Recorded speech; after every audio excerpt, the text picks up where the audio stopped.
Soy Fernando Díaz Villanueva. Hoy es 13 de abril de 2026 y esto es La Contracrónica.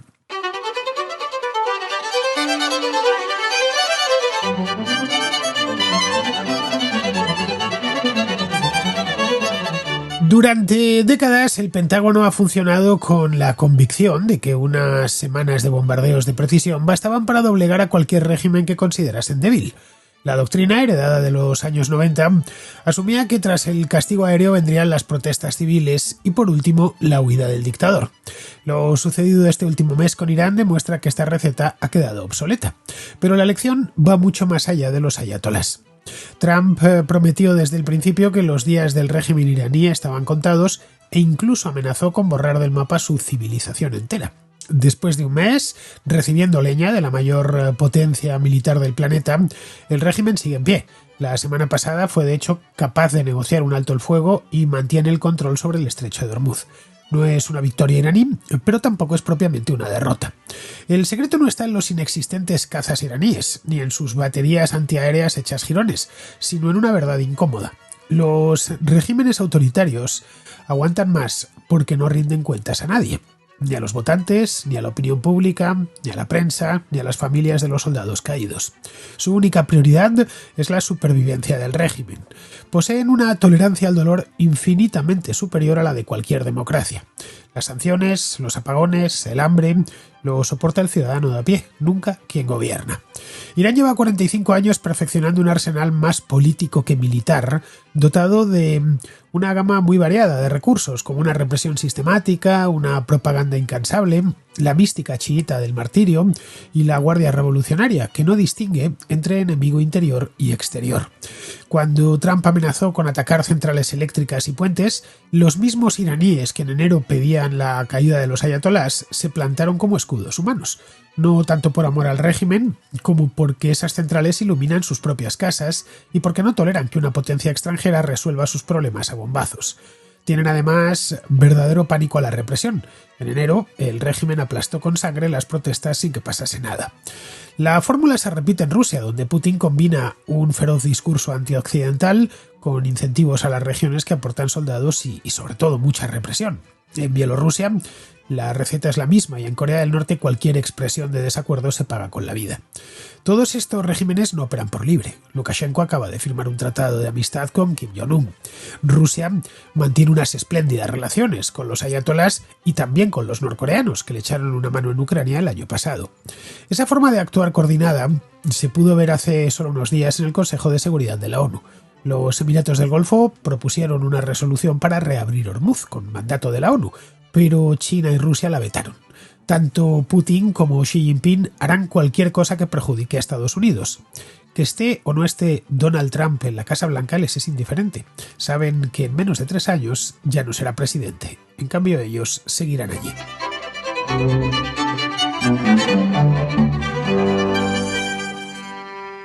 Hubo un tiempo no tan lejano en el que en el Pentágono daban por descontado que bastaba con unas pocas semanas de castigo aéreo para que ciertos regímenes que consideraban debilitados levantasen la bandera blanca ya completamente rendidos.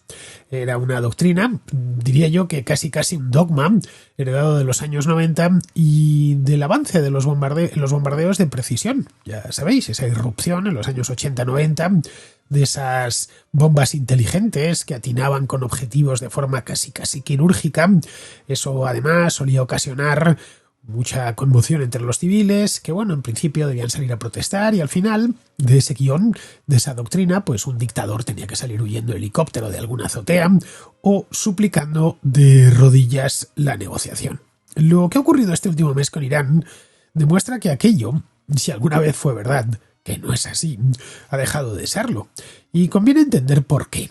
Porque la lección trasciende a los ayatolás y alcanza de lleno al modo en el que Estados Unidos, y por extensión todo Occidente, pretende lidiar con sus adversarios. Donald Trump advirtió desde el principio de todo esto, es decir, desde el 28 de febrero, cuando dieron comienzo los ataques a Irán, con esa forma de hablar que tiene, de tertulia de taberna, que tanto le caracteriza, que los días del régimen iraní estaban contados. Esto fue de lo primero que dijo. Bueno, la pasada semana, tal y como vimos, incluso elevó la apuesta y amenazó a través de las redes sociales, de su red social concretamente, en mayúsculas, con borrar del mapa la civilización entera de Irán, una civilización milenaria. Pues bien, después de más de 30 días recibiendo castigo por parte de la primera potencia mundial, castigo del duro, el régimen iraní sigue en pie. Ha sido capaz de negociar un alto el fuego, lo hizo el martes pasado, y para colmo sigue manteniendo el control sobre una de las rutas marítimas más codiciadas del mundo, que es el Estrecho de Hormuz. La tregua, en principio, ya ha terminado, porque este domingo fracasaron las negociaciones, pero esos días que ha ganado Irán, y no solo eso, sino que para ganar esos días hacía falta estar en una posición de relativa fuerza. No es una victoria, desde luego, lo de los iraníes, a pesar que desde algunos comentaristas, algunos analistas, pues han insistido en que habían terminado ganando. No es propiamente una victoria, ni mucho menos, pero tampoco es una derrota, no es propiamente una derrota. Desde luego, no es lo que le sucedió, por ejemplo, al régimen de Saddam Hussein en 2003. Es otra cosa bien distinta. También es cierto que para que los estadounidenses sacasen a Saddam Hussein del poder, tuvieron que atacar 2 veces, librar 2 guerras, una en 1991, en la que sacaron a los iraquíes de Kuwait, y otra más, pues 12 años más tarde, en el año 2003, cuando ya con tropas de tierra consiguieron derrocar a Saddam Hussein. Le atraparían los propios iraquíes, pues creo que fue 3 años más tarde, en 2006, le hicieron un juicio sumario y le condenaron a muerte. Lo ahorcaron. De hecho, este vídeo de Saddam Hussein siendo ahorcado por sus propios paisanos fue de los primeros vídeos que se viralizaron a toda velocidad. Lo recuerdo. Creo que fue en las Navidades de 2006. Pero bueno, volviendo con nuestro tiempo y con este asunto de Irán, la clave para entender la resistencia iraní no está en sus cazas, en absoluto, sus aviones de combate, que no los tiene. Al menos no los tiene modernos. Eso sí es que les queda alguno de los antiguos, que ya lo dudo, después de la cantidad de bombas que les han caído. Tampoco está en sus baterías antiaéreas, que han quedado pues para el arrastre. Ni siquiera en esa mística del martirio de los chiitas, que, bueno, también cuenta, como os contaba en una contracrónica aquí el mes pasado, cuando todo esto empezó. La clave está en una verdad un tanto incómoda, que muchos analistas occidentales tienden o a ignorar o a maquillar. Porque lo cierto es que está ahí. Los regímenes autoritarios aguantan más porque no tienen que rendir cuentas ante nadie, sino ante sí mismos, claro. No tienen que rendir cuentas ante un electorado, no tienen que rendir cuentas ante los medios de comunicación, ante la opinión pública. No existe opinión pública propiamente en una dictadura. Tampoco tienen que rendir cuentas ante las familias de los militares que han muerto en sus guerras, que podrían, pues qué sé yo, montar un escándalo en la prensa o delante del Parlamento, hacer manifestaciones, etc. No tienen que rendir cuentas realmente ante nadie. Este tipo de regímenes, la primera y única prioridad que tienen es garantizar la supervivencia del propio régimen. De este modo, el gobierno, toda la élite que orbita en torno al poder, esto va mucho más allá del gobierno, y hasta cierto punto el pueblo, pueden terminar uniéndose en torno al régimen, o buena parte del pueblo, y esto hay que tenerlo en cuenta.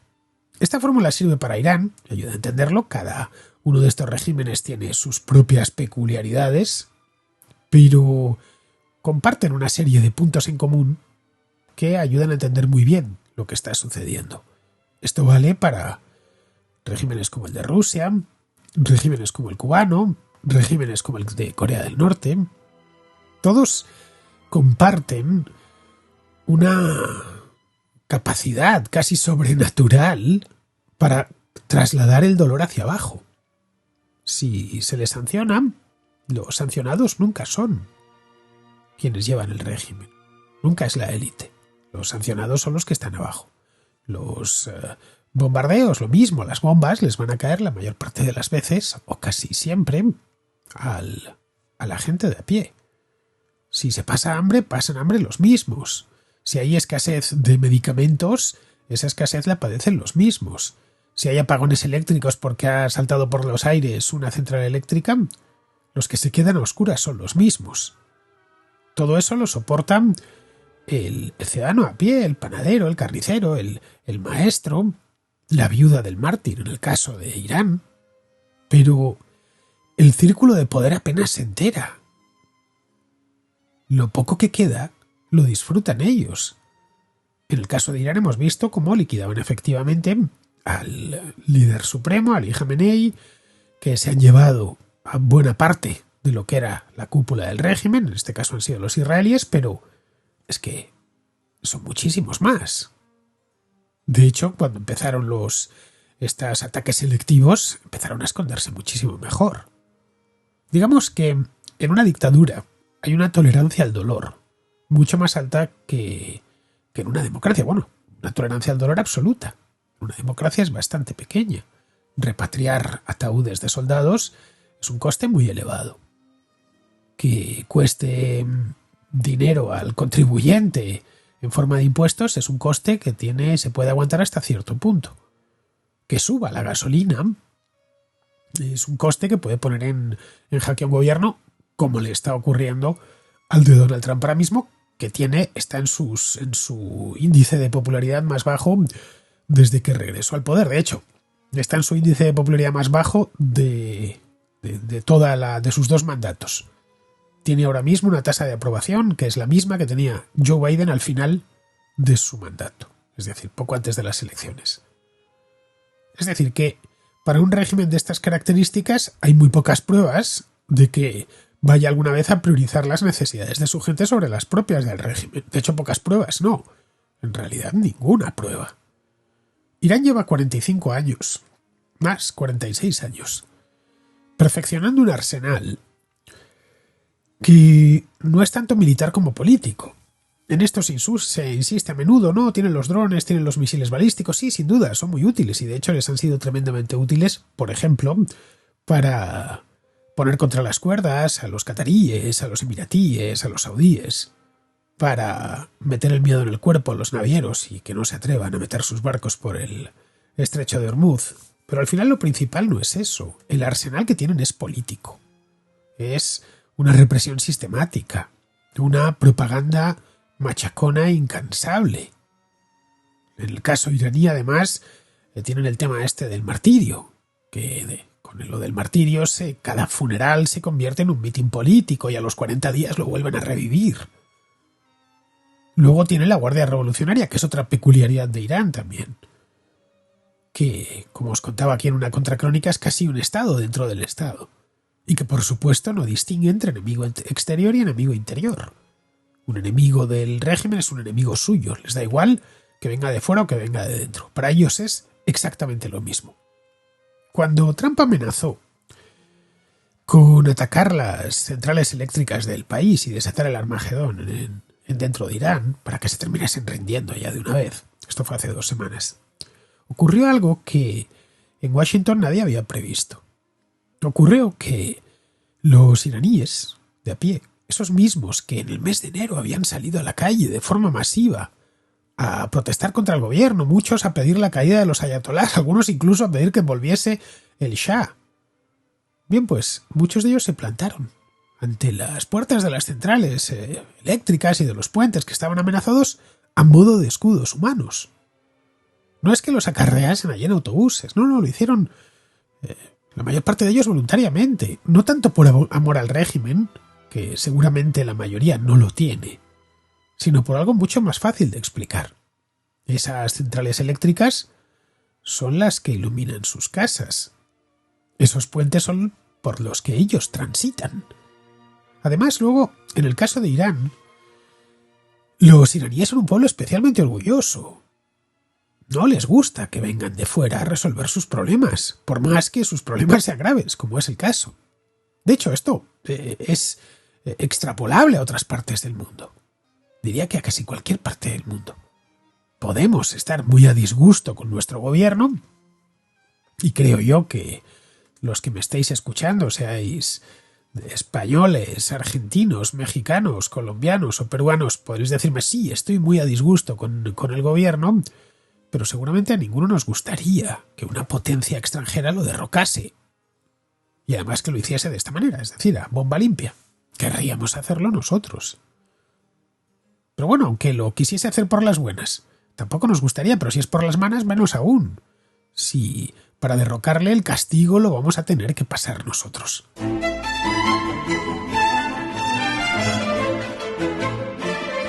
En enero de este año, y esto es algo que conviene recordar porque ha ido todo muy seguido, las protestas estallaron en Irán a finales de diciembre, recuerdo que hice un programa en aquel momento sobre esto, continuaron durante el mes de enero, a finales de ese mes aquello se ahogó en sangre, y a finales de febrero es cuando empezó la guerra. Bien, en enero de este año el régimen aplastó sin miramientos unas protestas que no es que protestasen porque habían subido los precios, que también, por supuesto, o porque estuviesen a disgusto con esta política o con esta otra. No, pedían directamente el cambio de régimen. Empezaron a desfilar con banderas, con el escudo antiguo. Como decía antes, algunos incluso pedían que regresase el Shah. Las estimaciones más conservadoras hablan de decenas de miles de muertos, 10, 15.000 muertos. Cifras que en cualquier democracia obviamente hubieran hecho caer al gobierno en el acto. Si un gobierno democrático, hay una cadena de manifestaciones y mueren 15.000 personas en la calle o 10.000, bueno, con que mueran unas pocas, el gobierno lo tiene difícil para mantenerse. Pero es que allí no pasó nada. No solo eso, sino que después se produjeron miles de detenciones y juicios sumarios con condenas larguísimas por atentar contra la autoridad, contra la seguridad nacional, y esto es importante, por colaborar con intereses extranjeros. De hecho, a muchos de ellos les acusaban de ser agentes israelíes o agentes estadounidenses. Es decir, que su delito no era tanto protestar contra el gobierno, sino trabajar para una potencia extranjera.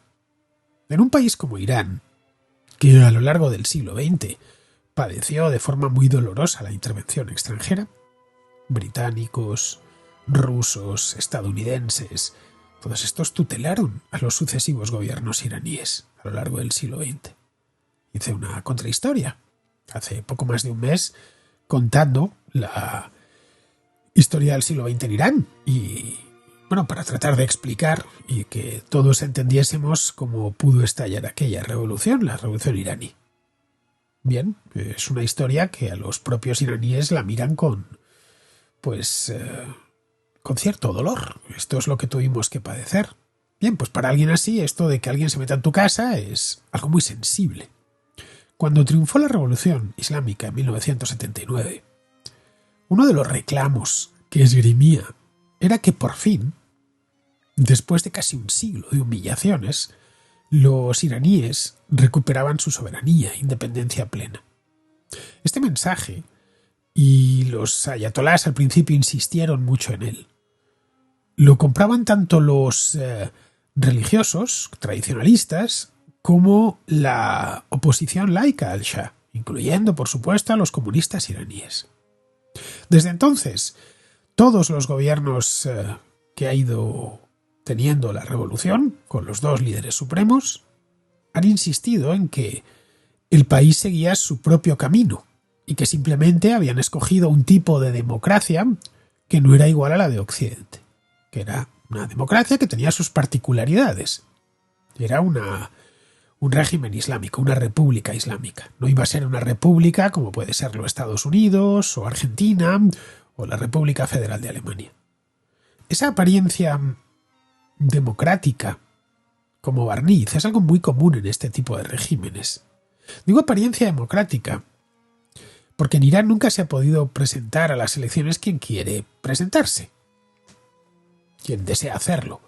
Todos los candidatos, antes de presentarse, deben pasar el filtro y ser validados por el Consejo de los Guardianes, que es una de estas instituciones intermedias que crearon los padres del sistema. Esto evidentemente pues imposibilita que cualquiera que sea mínimamente incómodo pueda prosperar su candidatura, quiero decir. Si nos vamos a Rusia, nos encontramos con algo parecido, tremendamente parecido, adaptado a las peculiaridades locales. Vladimir Putin, de hecho, hace algo muy similar. Desde el año 2022, hace ya más de 4 años, está metido en guerra, en Ucrania. La guerra que, por supuesto, empezó él.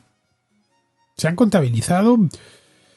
No es una guerra defensiva, vamos. Se han contabilizado cientos de miles de bajas. La economía sirve esencialmente a los intereses bélicos y está sometida, desde el principio, a infinidad de sanciones. En fin, y ahí sigue Vladimir Putin, tan campante, presidiendo desfiles y firmando decretos. Muchos se preguntan, ¿pero esto cómo es posible? Pues con la fórmula clásica, un discurso antioccidental de alto octanaje, incentivos económicos muy bien situados y dirigidos a las regiones que mandan soldados al frente y, sobre todo, represión, mucha represión. El Kremlin ha llegado a encarcelar a personas por pegar pegatinas contra la guerra en las etiquetas de precios de los productos en los supermercados. Ha puesto a aplicaciones como WhatsApp, como YouTube, como Facebook, fuera de la ley. Bueno, últimamente también a Telegram, que es una aplicación creada por unos rusos y que en Rusia había auténtica adicción por lo de Telegram. Ha disuelto incluso la Asociación de Madres y Esposas de Soldados Desaparecidos porque han cometido el imperdonable pecado de preguntar por el paradero de sus hijos. Las escuelas rusas imparten ejercicios militares y clases de patriotismo a sus hijos. La propaganda compara de forma desvergonzada la guerra de Ucrania con la Gran Guerra Patria, que es como los rusos conocen la Segunda Guerra Mundial, al menos lo que es su frente, contra Alemania nazi, que es un paralelismo tramposo, falso, pero realmente eficaz. El mensaje que quieren transmitir es que Rusia siempre gana. Y si no gana, mejor no arriesgarse a preguntar por qué no lo hace. En Bielorrusia, Alexander Lukashenko completó el trabajo tras aquellas manifestaciones de las elecciones del año 2020. Metió en la cárcel a más de 1 millar de personas. En Corea del Norte, los Kim, los sucesivos Kim, que llevan 3 generaciones, perfeccionando un modelo, el del caso del Corea del Norte es que hace palidecer al resto. Corea del Norte en esto, en el tema de las dictaduras, Corea del Norte juega en otra liga. Internet en Corea del Norte es inexistente. Hay algunos delitos que son realmente curiosos. Uno de ellos, por ejemplo, tener música pop surcoreana en el teléfono, qué sé yo, en casa, disco. Se castiga con la pena de muerte. Se fomenta la delación entre ciudadanos. Hay espías encubiertos en cada fábrica. La propaganda diviniza a la dinastía. Y, en fin, el régimen ejecuta sin ningún tipo de piedad a todo aquel que emita la más leve queja. Vamos, que en Corea del Norte han rizado el rizo. Es un país en el que aplaudir es obligatorio. Sin llegar a lo de Corea del Norte, que es una cárcel a cielo abierto desde hace 80 años. En otras dictaduras, para que los individuos protesten, tienen que estar seguros que habrá muchos otros con ellos protestando también. Caray, por eso cuando murió Franco en España, de esto hace ya más de 50 años, aparecieron los antifranquistas por de debajo de las piedras. Resultaba que todos lo habían sido, pero solo unos pocos se arriesgaron a protestar en público y exponerse a la represión cuando Franco estaba vivo. Los gobiernos dictatoriales trabajan duro para impedir que se consolide la creencia de que se puede protestar con unas consecuencias negativas muy, muy gravosas. Ahí está el secreto. No tanto en las porras de la policía, que llegado el momento ya no queda más remedio, como en la soledad del que protesta. Lo más inquietante de todo es que estos regímenes no operan por libre. No son islas aisladas que Occidente puede ir señalando una a una para ir imponiendo sanciones. No. Se reconocen como hermanos de fatiga. Se coordinan sin disimulo. Lukashenko estuvo hace unas semanas en Pyongyang, en la capital de Corea del Norte, y firmó con Kim Jong-un un tratado de amistad, así lo han denominado. Posaron los dos orgullosos con su tratado. Corre entre Bielorrusia y Corea del Norte. Parecía sacada si la ponemos en blanco y negro, y que les cambiamos un poco el atuendo, parecía una foto sacada de la Guerra Fría. Dijo que ambos países, esto lo dijo Lukashenko, que ambos países necesitaban cooperar y estar más unidos para proteger su soberanía y mejorar el bienestar de sus ciudadanos. Que bueno, es el eufemismo habitual para decir que comparten enemigo. Durante las protestas iraníes de enero pasado, el gobierno iraní utilizó tecnología rusa para cortar Internet sin que eso afectase a los servicios del gobierno, es decir, que el gobierno pudiese seguir teniendo acceso a Internet. Esa tecnología también le sirvió para interferir la conexión de Starlink, este sistema de estas pequeñas antenas para conectarse a los satélites de Starlink y poder tener Internet móvil. Pues bien, esta tecnología, los rusos disponen de una tecnología que permite eso. Y que empleaban algunos manifestantes, empleaban estas pequeñas antenas para poder comunicarse entre ellos. Aparte de eso, el Kremlin envió vehículos blindados, armamento ligero para ayudar a la policía iraní a reventar las manifestaciones. El año pasado, Irán y Rusia firmaron un acuerdo de cooperación policial que incluía entrenamiento ruso a las fuerzas del orden iraníes. La represión, como cualquier otro saber de tipo técnico, se exporta. Pero el capítulo más llamativo lo protagonizó Kim Jong-un al enviar unos 15.000 soldados norcoreanos a la región rusa de Kursk hace un par de años. Murieron miles de ellos. Durante meses, ambos regímenes lo negaron, lo ocultaron. Decían que aquello era un bulo inventado por los ucranianos y por la OTAN. Cuando Kim Jong-un por fin habló del asunto, pidió disculpas por no haber podido devolverlos a casa sanos y salvos, dijo que eran unos mártires y entregó a las familias medallas y apartamentos nuevos en Pyongyang. De hecho, en una calle bautizada como Estrella de la Mañana, para simbolizar, según él, las brillantes hazañas de los caídos. Kim, a cambio de eso, recibió apoyo militar, económico, político de Rusia. Vamos, en Roman Paladino. Petróleo, tecnología de misiles, legitimación internacional, un trueque bastante redondo. Detengámonos en un episodio que ilustra hasta qué punto este eje autoritario ha aprendido a jugar en los foros internacionales que, curiosamente, Occidente diseñó pensando que iba a poder controlarlos. Cuando llevó la semana pasada, hace unos días, los Emiratos del Golfo, concretamente el Emirato de Bahrein, llevó al Consejo de Seguridad de Naciones Unidas una resolución para garantizar, para que se reabriese Hormuz de forma inmediata. Pero Hormuz transita mucho petróleo y tanto los que están fuera como los que están dentro necesitan ese estrecho abierto. Bueno, el resultado fue un bofetón diplomático en toda regla. La resolución, la mar de sensata, que estaban pidiendo los propios árabes, para que una fuerza internacional fuese a garantizar la navegabilidad del estrecho. Bueno, la resolución no salió adelante. China y Rusia votaron en contra y ejerciendo su derecho de veto, con el apoyo tácito además de varios miembros no permanentes que prefirieron abstenerse antes que enfrentarse a China. Y el argumento oficial chino fue que esta resolución legitimaba el uso unilateral de la fuerza. Bueno, pues como la que legitimó sacar a Saddam Hussein de Kuwait, exactamente lo mismo, y que el problema debía resolverse mediante el diálogo regional. Los países europeos estaban esperando, de hecho, ese mandato del Consejo de Seguridad para poder cooperar en la reapertura del estrecho, pero con un mandato de la ONU. Pero como no lo han emitido, pues siguen permaneciendo al margen. Y ha tenido que ser Estados Unidos quien pase a la acción, anunciando, y esto es hace solo unas horas, un bloqueo. La traducción del mandarín al castellano es sencilla. China compra aproximadamente la mitad del crudo iraní. Lo paga en yuanes. Lo refina en la propia China, en Shandong, y no tiene la más mínima intención de que Trump decida quién abre y quién cierra el grifo energético del planeta. Rusia, por su parte, necesita que Irán siga siendo un dolor de cabeza para Estados Unidos, porque Cada dólar y cada portaaviones que el Pentágono tiene que destinar al Golfo es un dólar y un portaaviones que no va al flanco oriental de la OTAN. Cada minuto que le dedican a Irán no se lo dedican a Rusia.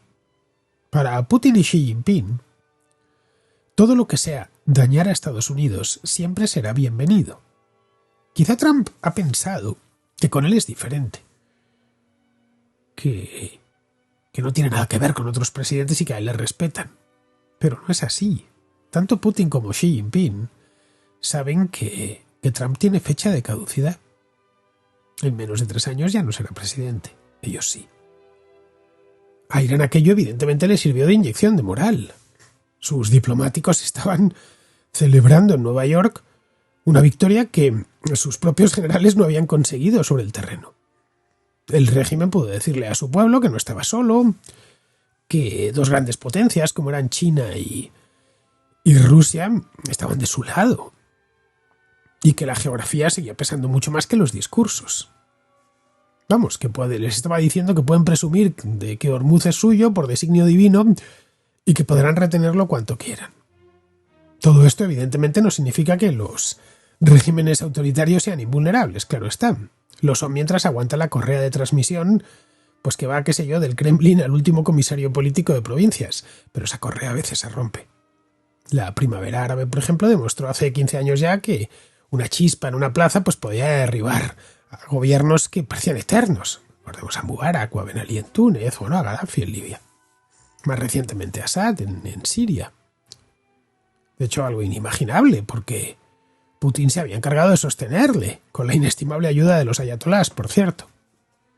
La lección que rusos, iraníes, norcoreanos extrajeron de aquello fue precisamente la contraria de lo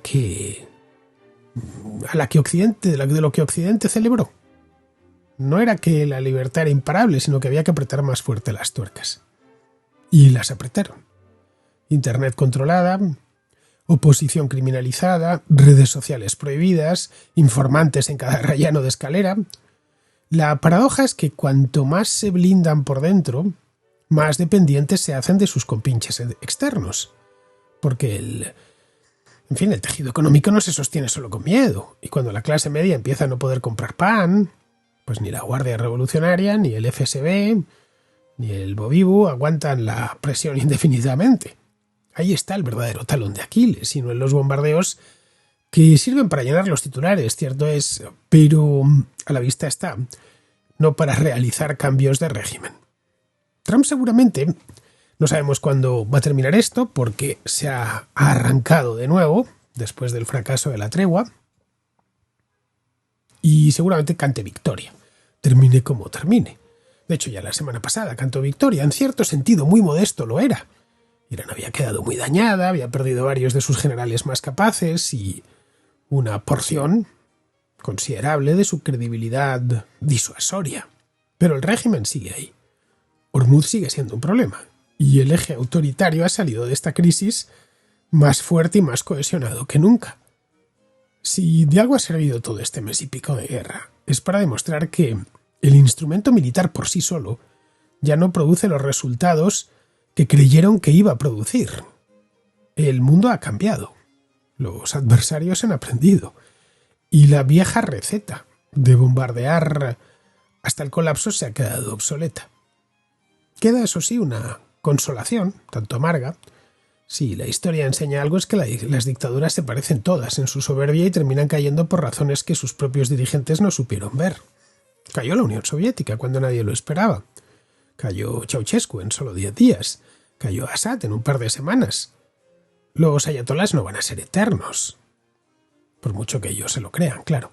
Lo que ocurre es que esa caída vendrá, si es que viene y cuando venga, por dinámicas internas, por una élite desgastada, por una sociedad que está harta, por un error de cálculo del propio régimen. No la traerá ninguna bomba guiada por satélite. Y en eso, si Irán le ha dado al mundo una lección que conviene apuntar en el cuaderno, es precisamente esa. ¿Por qué? Pues porque volverá a examen antes de lo que imaginamos. Vamos con la contrarréplica. Empezamos con Jorge, que sigue con un debate que abrimos la semana pasada sobre información y mercados financieros, es decir, qué impacto tiene la abundancia de información y la rapidez a la que fluye sobre el mercado. Muy buenas, Fernando y Contraescuchas. Como siempre, darte las gracias y la enhorabuena por el programa que haces. Te mando este audio en referencia a una pregunta que hacía el otro día a un Contraescucha. Esta pregunta era en referencia a la bolsa y los mercados financieros y preguntaba si la cantidad de información que hay a día de hoy es beneficiosa o no. Bueno, da la casualidad de que yo justo estudio bolsa y mercados financieros. Al final del día, lo que hacemos es tomar decisiones en base a información. Cuanta más información tengamos, mejor. Y ahora hay más información que nunca. Sin embargo, al igual que con las noticias, hay que tener cuidado con qué información seleccionamos. Ahora bien, eso queda a la responsabilidad de cualquiera de los financieros. Es como al informarse de política o de lo que está pasando en el mundo. Todos los que están escuchando este audio, si se llega a publicar en algún momento, están aquí porque consideramos que Fernando es de lo mejor que hay en habla hispana de información. Y ya no solo en habla hispana, yo me atrevería a decir que en general. Ahora bien, ese es el riesgo, distinguir entre el ruido y la información de verdad. Porque nosotros hacemos una cosa que sé que a Fernando no le gusta, que es hacer historia ficción. Cogemos las fuentes e intentamos imaginarnos el futuro. Y quien más se aproxima a la realidad será el que consiga beneficio. Esta es la dificultad, distinguir la información buena de la mala. Pero, sin duda, es mejor que la alternativa, no tener información. Por eso, al igual que en las noticias sobre política mundial y geopolítica, hemos de huir de sensacionalistas, de gente catastrofista y distinguir a la gente calmada, sosegada, a los buenos analistas. Me reitero y vuelvo a felicitar a Fernando porque lo que buscamos al final del día es un Fernando Díaz Villanueva, pero en las finanzas. Espero que esto le haya podido aclarar a los contraescuchas algo en referencia a bolsa y mercados financieros. Y nada, daros un saludo y nada, muchísimas gracias por todo. Bueno, Jorge, lo que hacéis no es historia ficción, es quiromancia, porque tratáis de adivinar el futuro para invertir en una cosa o en otra, y no os queda más remedio además. Pero bueno, toda decisión debe tomarse con información, de lo contrario sería una decisión temeraria, algo que nunca debe hacerse con nada, y mucho menos con el dinero, que cuando se vaya no vuelve. La cuestión es, como comentaba en aquella ocasión, cómo la cantidad de información, que es muy elevada, a veces es contradictoria también y circula a una velocidad pasmosa. Luego además hay otra cosa importante aquí, y es el tema en el tema del mercado financiero. En los mercados de acciones maduros, como el de Estados Unidos o los europeos, algo así como el 70 o el 80% del volumen diario de negociación está a cargo de algoritmos, eso ya lo sabes. Ahí tienes el HTF el trading de alta frecuencia, que toma decisiones en nanosegundos. Esto es algo imposible para un ser humano. El HTF lo que hace es detectar diferencias de precio mínimas entre dos bolsas distintas, por ejemplo, y cambia y actúa en una fracción de segundo para pellizcar algo. Si, por ejemplo, un fondo de inversión necesita vender muchas acciones de una empresa, pues no lo hace un humano manualmente. Un algoritmo fragmenta esa orden en miles de pequeñas operaciones para evitar que el precio se desplome de golpe.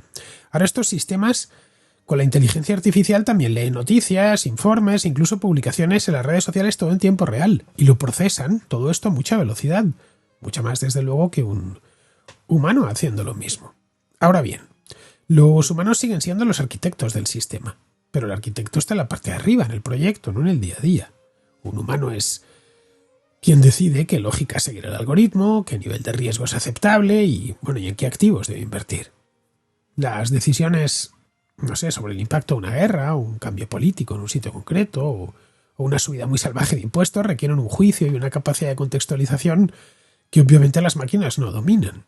Cuando se lía gordísima, ahí entran también los humanos para, corregir parámetros, o directamente desconectar los sistemas automáticos, como ya ha ocurrido en alguna ocasión. Eso sí, la línea divisoria entre hombre y máquina se está volviendo cada vez más difusa por el machine learning el aprendizaje de máquinas. Antes, un ser humano programaba unas reglas fijas. Si el precio baja de tanto, pues compra esto. Ahora los algoritmos aprenden solos de los datos históricos, de los actuales, crean sus propias reglas que a veces ni siquiera sus creadores entienden del todo. Bueno, esto ha transformado el perfil de los que trabajan en ese negocio. Los antiguos corredores de bolsa, de todas las películas que gritaban en el parqué, pues ya no existen. Ya son quants, estos analistas cuantitativos, matemáticos, científicos de datos que supervisan código. Pero hoy por hoy los humanos ponen el objetivo, pero los algoritmos deciden el camino exacto y el momento preciso para llegar a él. Y ahí la información, en tanto que también acceden a las noticias, a las publicaciones de redes sociales, caray, la cantidad y la velocidad de información influyen mucho. Bien, seguimos con Ricardo de las Palmas, que nos habla de las políticas estas de inclusión, las políticas DEI, dentro de ciertas empresas y de cómo se ha metido hasta en cuestiones técnicas. Hola Fernando, soy Ricardo de las Palmas de Gran Canaria y mi nota de voz de hoy viene un poco a confirmar y añadir un poquito más de contexto a lo que hizo referencia nuestro compañero Contra Francisco hace unos días sobre el tema de las políticas woke y todo el tema DEI al que le hacía referencia, lo de la inclusividad y todo esto, ¿no? Yo he estado en un par de empresas en las que he tenido que pasar en procesos de onboarding, pues digamos que todo esta introducción o lavado de cerebro sobre las políticas de inclusión, respeto, igualdad, equitatividad, ¿vale? En alguna fue una semana entera orientada a eso. De 3 semanas de onboarding, una de las semanas era orientada a eso. Y después él hizo referencia a una cosa que es muy curiosa, que es en la parte técnica. Yo soy administrador de base de datos y hasta hace unos años, unos 10 años aproximadamente, lo que eran las arquitecturas de maestros clavo o replicación de bases de datos se llamaban maestros clavo. Maestro es el servidor que recibe las escrituras y esclavo es un servidor que replica todo lo que se ejecuta en el maestro. ¿De acuerdo? No voy a enrollarme mucho a nivel técnico para qué sirve, pero a rasgos generales sirve para tener varios servidores de tal manera que uno reciba todas las escrituras y en los otros se puedan utilizar para lectura y no solo para escritura, ¿vale? Y en caso de que hubiera algún problema con el servidor maestro, tú pudieras promocionar el servidor de réplica y tener rápidamente el servicio arriba funcionando con una mínima caída, ¿vale? Eso un poco a grandes rasgos, ¿de acuerdo? Pues curiosamente hace 10 años se les empezaron a quitar todas las nomenclaturas de slave. Cualquier instrucción que hiciera referencia a slave, en MySQL, en MongoDB también ocurre, Oracle empezó a quitarlo también. De hecho, MySQL fue comprada por Oracle en 2009. Pues todo esto se empezó a quitar. ¿Qué es lo que ocurre? Que estos cambios se tienen que ir haciendo poco a poco. Entonces se hace lo que se llama la deprecación de ciertos comandos, ¿vale? ¿Qué significa esto? Que durante un tiempo ese comando, en el caso de MySQL, como era show slave status o stop slave, se mantuvieron, pero a partir de la versión 8.0.22, por ejemplo, de MySQL, desaparecieron estas líneas de comando, con lo cual significa que todo lo que tenía que ver con una monitorización o con propios programas que tú tuvieras o scripts que nosotros, en mi caso, hacemos para revisión, mantenimiento y monitorización, había que adaptarlos completamente para utilizar la nueva nomenclatura, que en vez de ser show slave, es a lo mejor es ahora show replica, ¿no? Con otros entornos como MongoDB ha ocurrido lo mismo. Entonces, para que veamos un poco hasta qué nivel después este tipo de cambios técnicamente influyen y obligan a tener que estar dedicando tiempo a estar cambiando toda esa nomenclatura, ¿de acuerdo? De hecho, en algunos casos ha cambiado hasta la nomenclatura no solo ha cambiado el nombre, sino que han cambiado a lo mejor alguna cosa dentro de lo que es la propia línea de comando, han aprovechado para hacerle algún cambio. Y nada, era simplemente para confirmar esto y para que digamos que se dé un poco más de visualización hasta qué punto este tipo de mentalidad, cuando la llevas y la despliegas y la aplicas a niveles técnicos, pueden significar graves o grandes cambios por detrás.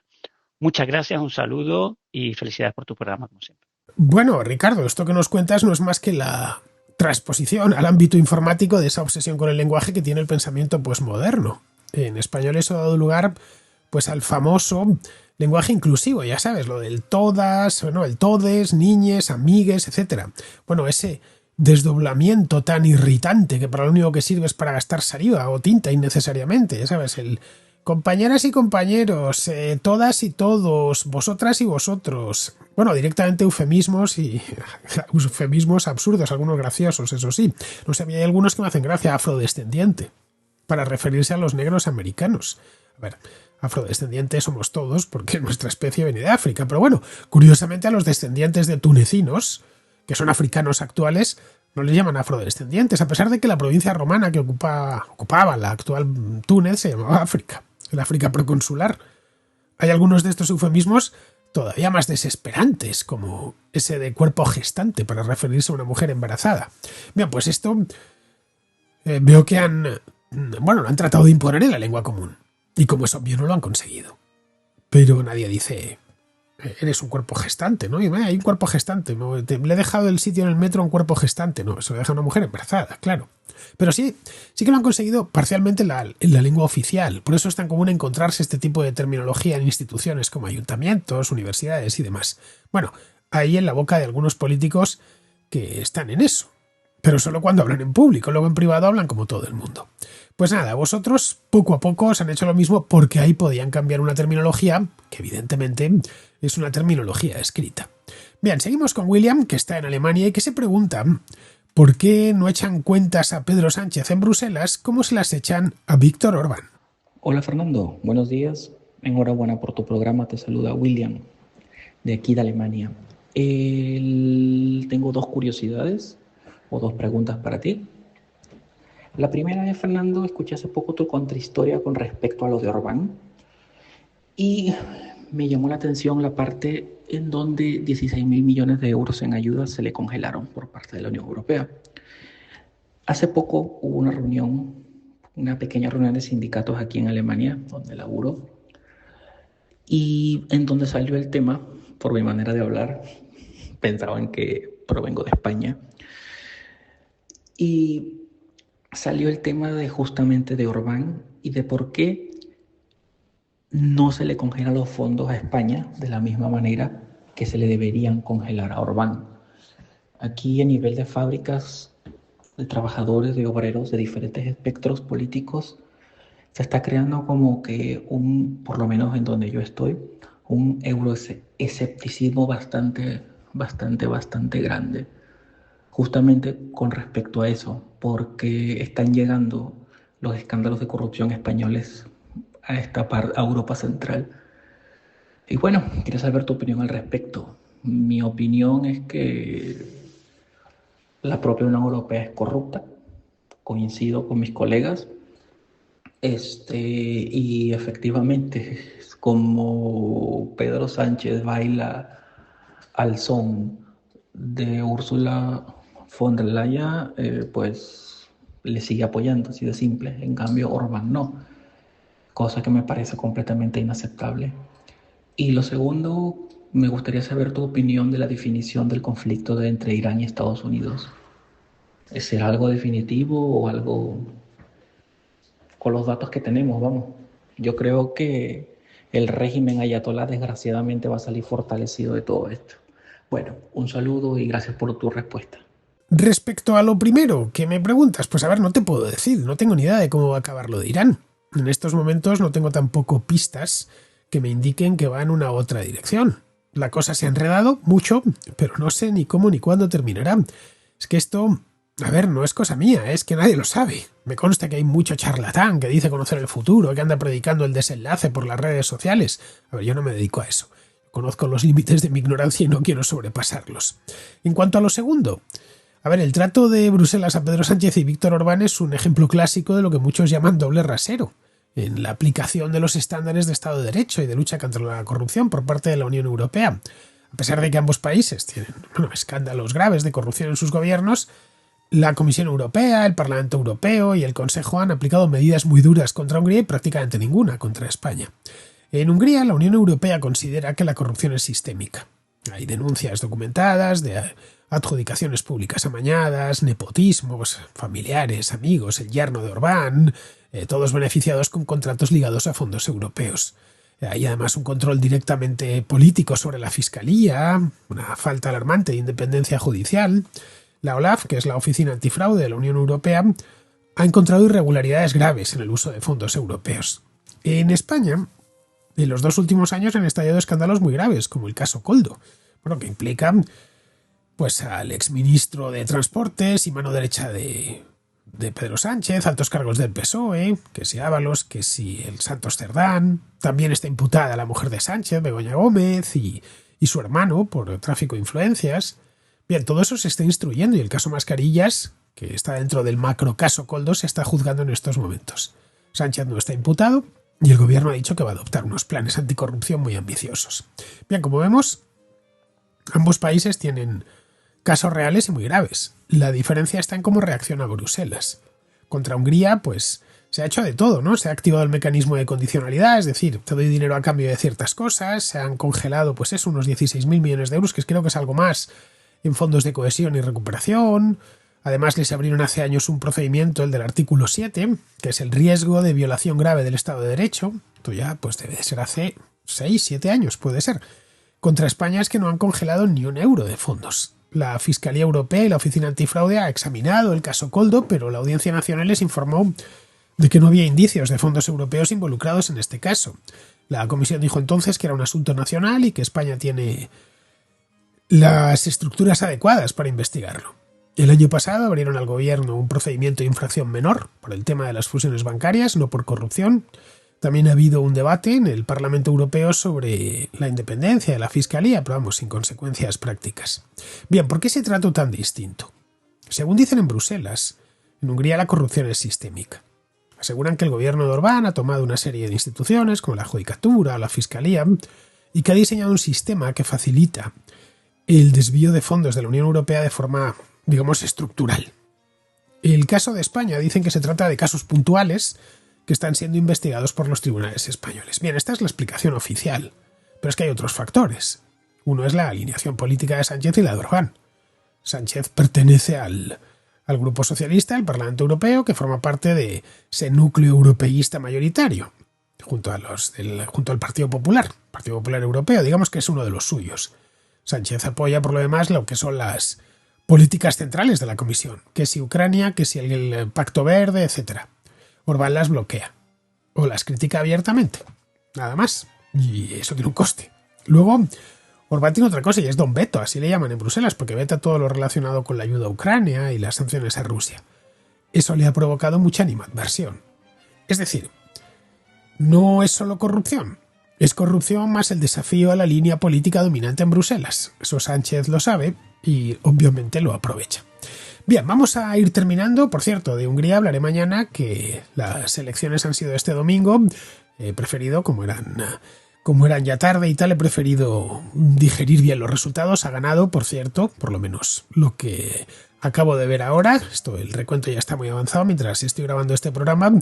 Ha ganado Peter Magyar, así que mañana traeré el tema de las elecciones húngaras. Tengo un invitado además que está en Budapest y vamos a hacer una cosa ya más reposada, más contracroniquera sobre estas elecciones que ya os dije la semana pasada que eran muy importantes. Bien, nosotros vamos a terminar, vamos con Pizarro, que nos habla de esta tregua que ya ha terminado con Irán. Irán está siendo mutilado y Alá lo está permitiendo. Así que la teocracia tiene mucho en qué pensar. En Occidente hay discrepancias acerca de si es necesario doblegar a Irán, pero ninguna acerca de lo caro que resulta. Si la tregua fructifica, se frenarán sangrados y costes, pero ciertamente es difícil elaborar el relato en el que todos ganan. Un cordial saludo de Pizarro. Y hasta aquí, queridos amigos, llega la contracrónica de hoy, 13 de abril, mañana 14, y estaré de vuelta. Hasta mañana.